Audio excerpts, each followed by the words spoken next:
Hello, আমি চন্দনা দত্ত। আজকে আপনাদের জন্য আর একটা সুন্দর রেসিপি নিয়ে এসেছি, ভেজিটেবল সতে।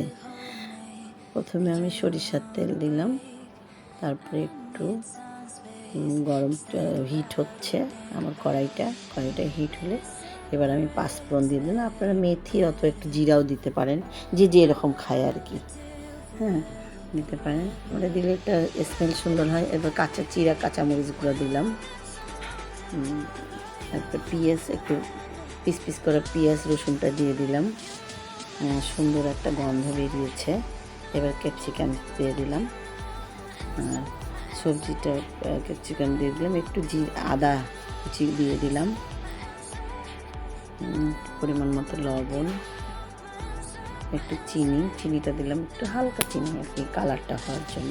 এবার সবজি বয়েল করা সবজিগুলো দিয়ে দিচ্ছি একে একে। একটু হালকা জিরের গুঁড়ো, একটু ধনের গুঁড়ো দিতে পারেন আপনারা, দিলে আরও একটা টেস্ট হবে সুন্দর। এবার একটু লবণ দিয়ে দিলাম। এবার কাঁচামরিচ কুচি কিছু, ধনেপাতা নিলাম। আমার সাথে মোটামুটি একটা রেডি। এবার পরিবেশন পালা চলে আসছে।